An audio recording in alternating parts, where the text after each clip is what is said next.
Friends, welcome to my new YouTube channel. दोस्तों, आज की इस वीडियो में हम जानेंगे कि वो 12 हिस्ट्री का ऑब्जेक्टिव क्वेश्चन जो कि महत्वपूर्ण है।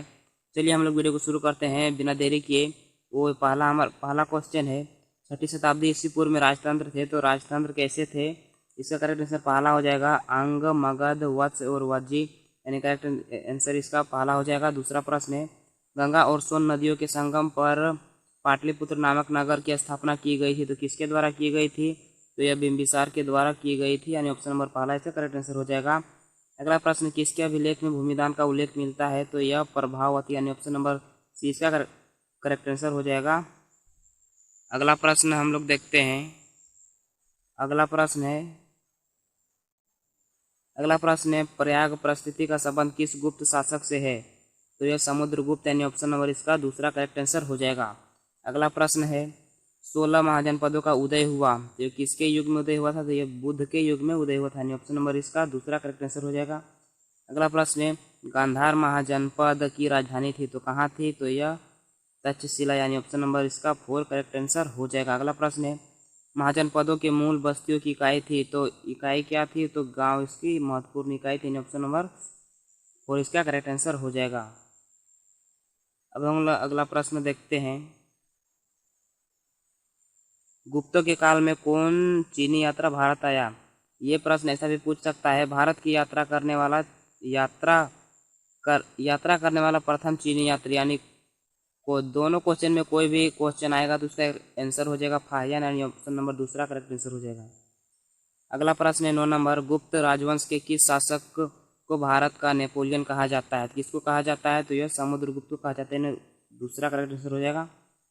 अगला प्रश्न है, अशोक द्वारा प्रचारित बौद्ध धर्म कहाँ प्रचलित नहीं हुआ था? तो कहाँ नहीं हुआ था? तो ब्रिटेन में नहीं हुआ था, यानी तीनों जगह में हुआ था। क्वेश्चन इसे पूछ सकता है, अशोक द्वारा प्रचलित बौद्ध धर्म कहाँ प्रचलित हुआ? तो आप लोग देख सकते हैं जापान में, सीरिया और श्रीलंका में। अगला प्रश्न है, किस शासक को प्रियदर्शी कहा गया है? किस शासक को अशोक को प्रियदर्शी कहा गया है? ऑप्शन नंबर पहला इसका करेक्ट आंसर हो जाएगा।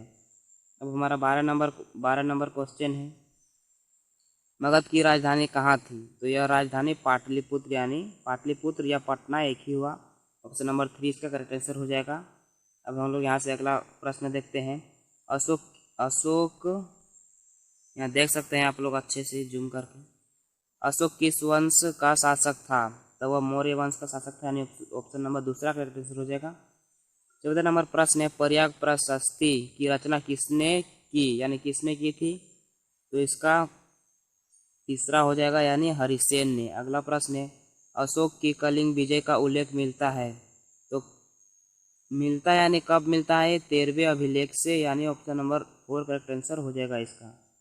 अगला प्रश्न है, पाटलिपुत्र की स्थापना किसने की? तो यह उदयीन उदयीन, यानी ऑप्शन नंबर 2 करेक्ट आंसर हो जाएगा। अगला प्रश्न है, उत्तरी पश्चिमी भारत से प्राप्त अशोक के अभिलेखों में लिपि का प्रयोग किया गया है, यानी कौन सा लिपि प्रयोग किया गया है? तो खरोष्ठी लिपि प्रयोग किया गया है और ब्राह्मी लिपि। अगला प्रश्न हम लोग देखते हैं, 18 नंबर, भारतीय इतिहास का कौन सा काल स्वर्ण काल के नाम से जाना जाता है? कौन सा काल? तो यह गुप्त काल हो जाएगा, दूसरा। अगला प्रश्न, कौटिल्य की कृति है, कौटिल्य की कृति क्या है? तो यह अर्थशास्त्र, ऑप्शन नंबर 2 करेक्ट आंसर हो जाएगा। अगला प्रश्न 20 नंबर, नालंदा विश्वविद्यालय की स्थापना किसने की थी? तो यह कुमार गुप्त, यानी ऑप्शन नंबर 2 इसका करेक्ट आंसर हो जाएगा। अगला प्रश्न है, हरिसेन की प्रयाग प्रशस्ति संबंधित है, किससे संबंधित है? तो यह समुद्रगुप्त से संबंधित है। अगला प्रश्न है 22 नंबर, किस पुराण में मौर्य शासकों का वर्णन हुआ? किस पुराण में हुआ था? तो यह विष्णु पुराण में हुआ था, ऑप्शन नंबर 3 करेक्ट आंसर हो जाएगा। 23 नंबर क्वेश्चन है, मौर्य साम्राज्य का प्रथम सम्राट कौन था? तो वह चंद्रगुप्त मौर्य, यानी ऑप्शन नंबर पहला करेक्ट आंसर हो जाएगा। 24 नंबर है, मौर्य साम्राज्य की तृतीय सम्राट कौन था? तो वह अशोक था, ऑप्शन नंबर पहला। 25 नंबर, बौद्ध एवं जैन साहित्य के मुताबिक 6ठी शताब्दी ईस्वी पूर्व में कितने महाजनपद थे? तो यह 16 महाजनपद थे, यानी ऑप्शन नंबर 4 करेक्ट आंसर हो जाएगा। 26 नंबर प्रश्न, 16 महाजनपदों में से सबसे शक्तिशाली कौन था? सबसे शक्तिशाली मगध जनपद था, यानी ऑप्शन नंबर 3 इसका करेक्ट आंसर हो जाएगा। अगला प्रश्न, मौर्य साम्राज्य की द्वितीय शासक कौन था? मौर्य साम्राज्य का दूसरा था बिंबिसार, ऑप्शन नंबर पहला। अगला प्रश्न है, चंद्रगुप्त की मृत्यु कब हुई? तो यह 300 ईस्वी पूर्व में, यानी ऑप्शन नंबर 4 करेक्ट आंसर हो जाएगा।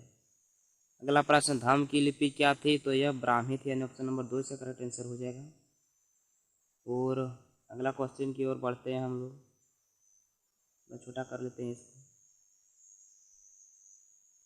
समुद्रगुप्त की जानकारी होती है तो मथुरा अभिलेख, ऐहोल अभिलेख और प्रयाग प्रशस्ति अभिलेख, यानी इसका करेक्ट आंसर हो जाएगा तीसरा, यानी प्रयाग प्रशस्ति में।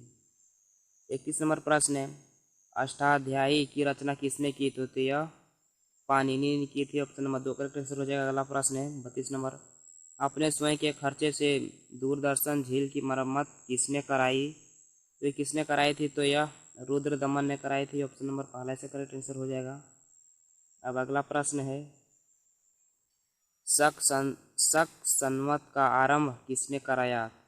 तो यह कनिष्क ने कराया था, ऑप्शन नंबर पहला से करेक्ट आंसर हो जाएगा। अगला प्रश्न है, किसने सबसे पहले भारत में स्वर्ण सिक्के की जारी की? स्वर्ण सिक्के किसने जारी किया था? यह कुषाणों ने जारी किया था। अगला प्रश्न है, सम्राट अशोक के अभिलेख किन लिपियों में मुद्रित है? तो यह ब्राह्मी और खरोष्ठी, ऑप्शन नंबर फर्स्ट। अगला प्रश्न, मौर्य काल का प्रसिद्ध यूनानी विदेशी यात्री कौन था? तो यह मेगास्थनीज, यानी ऑप्शन नंबर फर्स्ट यह करेक्ट आंसर हो जाएगा। इतना ही प्रश्न है। अगला प्रश्न है, मौर्य काल का प्रसिद्ध यूनानी विदेशी यात्री कौन था? तो ये क्वेश्चन मैंने बता दिया है, मेगास्थनीज थे। और 37 नंबर प्रश्न है, गुप्त काल का विवरण किस पुराण से प्राप्त होता है? तो यह वायु पुराण से प्राप्त होता है, ऑप्शन नंबर 2।